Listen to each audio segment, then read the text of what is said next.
These are some used telephone poles found out here on the property. Cut them down to about 7 foot length, 7 foot each. And I'm making a gate. We got this cross fence here on the property. The property continues onto the other side of the fence. But there's a whole big wonderful world of brush and hunting and trails and paths over there that we haven't explored yet. And part of the reason is you can't get over there unless you cross that fence, and that's not always very fun. Hard to do, tear your pants. So I've got a little project going here today. I'm digging some holes. Got them down about 18 inches, 20 inches. There's number 1, there's number 2. And we're going to put these poles in place over here, and we're going to build a little wire gap so that we can cross over and go exploring.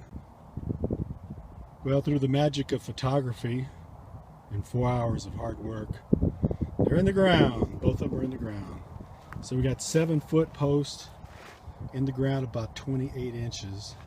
I gave up at 28. I was going to try to get to 3, 36, maybe 2.5, 20, 30 inches or so, but nope, too hard. But there they are in the ground. And if you step back here, you can see what they look like. Just kind of along this fence line here. And what I'll do is come back in after they set up, kind of get hard. There's no concrete or anything. They're just tamped down with the soil I dug out of the ground. Come over here on this side, and I'll take that barbed wire and staple it up against the post, and then cut it here in the middle, wrap it around, and I'll end up with the gap. And so this post here support the wire to the left, that post there the wire to the right, and then there'll be about a 5 foot gap in between these two that we can access the other side of the property. And then I'll come back and build some sort of wire gap or gate or something and put it between them. But I'm not going to do that today. It's too late in the evening, and need to finish up here, wrap up, get home. And I want these posts to set a little bit, a day or two before I put any tension on them, and finish it up for another day.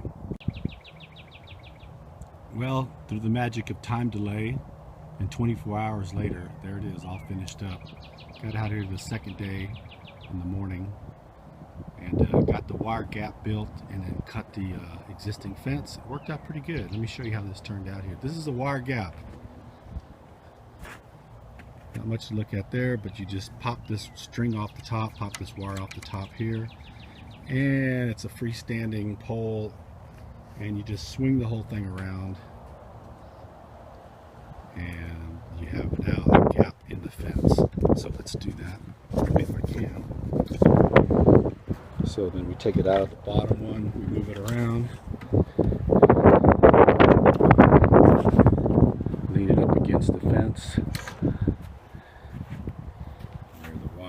Pull back, and voila, we have a gap in the fence, hence the name wire gap.